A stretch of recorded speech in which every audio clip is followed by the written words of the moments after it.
Our next presentation is going to be from Dr. Elizabeth Whelan. She received her Ph.D. in epidemiology from the University of North Carolina, Chapel Hill, and joined NIOSH as an epidemic intelligence service officer at the same time. Dr. Whelan has over 25 years' experience conducting occupational epidemiology studies, and her research interests include reproductive health, take-home exposures, occupational cancer, and emergency response research. Dr. Whelan?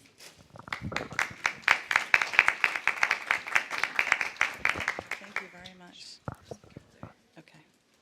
Thank you so much for the invitation to be here today. And I want to introduce my colleague, Dr. Kenny Fent, who's with me as well.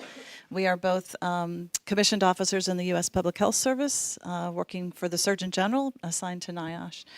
So a lot of tie-in with these two talks. We study both firefighters and nurses. So I'm here today to talk a little bit about the firefighter safety and research program that we have going on. So just a brief outline, I'm going to touch on a little bit of background and then 6 different topics that relate to our work on first responder research. So why are we studying firefighters? I think that's pretty obvious from Regina's presentation, but we know that firefighters are exposed to hundreds of different chemicals, including several that are known carcinogens. And certainly they're exposed to shift work and sleep disruption and psychosocial stressors. We know that they're at increased risk of several cancers, and also acute cardiovascular events are the leading cause of line of duty deaths. And yet fire characteristics have changed due to the increasing amounts of synthetic materials, so the fires are different these days than they were decades ago. Things burn faster and longer, and different chemicals are involved. So just a word to start off on our firefighter exposure and personal protective equipment research. We have a collaboration underway with the Illinois Fire Service Institute and Underwriters Labs to characterize firefighters' absorption of toxicants during residential fires and training fires. So here we're trying to answer the questions: how do these exposures vary by job assignment and attack tactics? And what is the relative effectiveness of different control measures? So here's some findings that have come out of this work. Field decontamination of turnout gear results in an 85% reduction in contamination.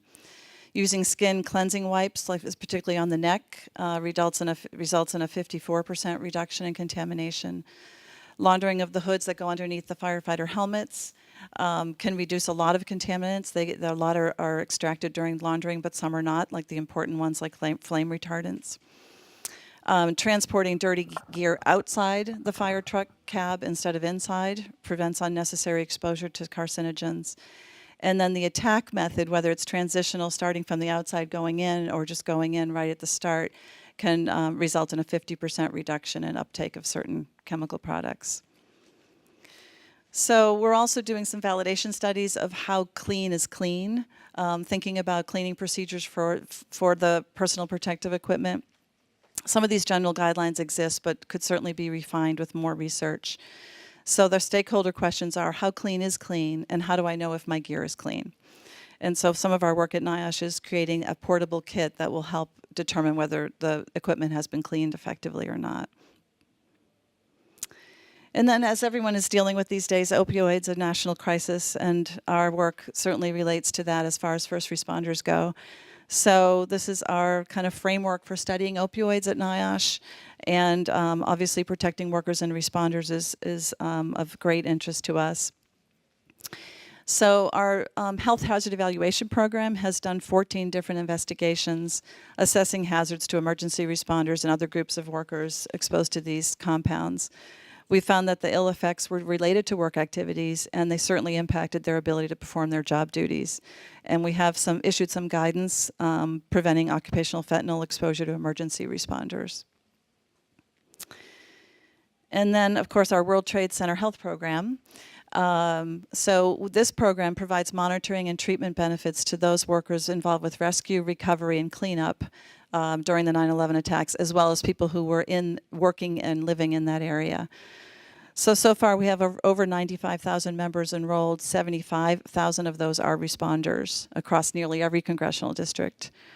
The program provides care for World Trade Center related health conditions, such as various cancers, traumatic injuries, and mental health conditions. The care is provided through the Clinical Centers of Excellence in New York City, New Jersey, and through the nationwide provider network. And that bill has been authorized and funded through FY 2090. We also investigate firefighter fatalities, line of duty deaths. So our program is funded by Congress in 1998 to address these fatalities. These are independent investigations of line of duty deaths that do not find fault or place blame, but rather are looking at risk factors for these events. So we categorize them as either medical or traumatic injury. About 700 have been completed since April. 400 of those are traumatic injury related. And of course, the goal is to learn from these investigations with the ultimate goal to prevent these injuries and deaths. We also have a study underway on wildland firefighters. This study is, it's a result of basically the increasing wildland fire season. More acreage is being burned by wildfires and suppression costs are increasing. So this study is following 6 different crews over 3 years for a total of 120 firefighters. And this is kind of a deep dive into assessing changes in lung function, cardiovascular function, kidney function, and hearing loss, and trying to decide and evaluate whether these changes are acute or if they last or chronic effects. And then finally, our most recent effort is the National Firefighter Registry we wanted to tell you about. This is just starting. So the purpose of the registry, this was a law that was signed last July, the Firefighter Cancer Registry Act.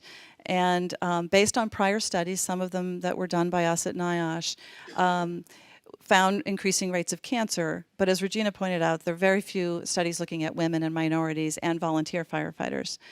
So the goal of the registry is to track firefighter cancer risk over time to better understand the link.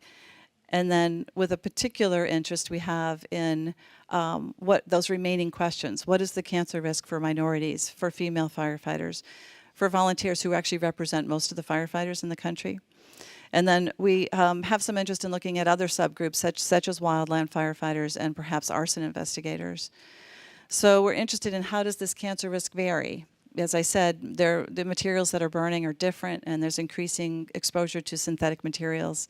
With adoption of different control measures, how does that work? How effective is it at reducing the risk of cancer? How does cancer risk vary geographically? And then with increasing exposure.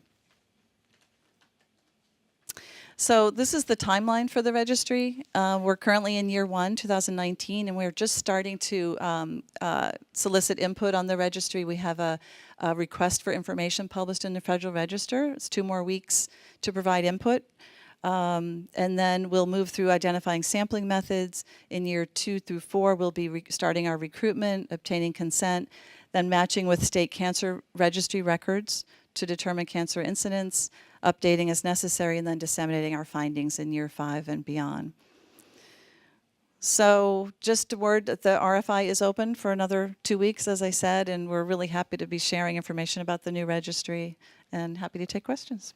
So Beth, I think you should mention that the registry is for all firefighters. You do Absolutely. not have to have cancer to be in the registry. Right. Yeah. And just to be clear, that includes voluntary firefighters. Yes. Yes, that's a specific target for us. Yeah. Yeah. Are inmates who are firefighters in California for the wildfires? I'm sorry. I can hear you. Are inmate firefighters included in the registry? So we haven't really discussed that yet, actually. That's a good question. We'll have to give that some thought. We're getting other different subpopulations questions about that. We haven't talked about that one yet. Thank you. Okay. Thanks. Thank you so much.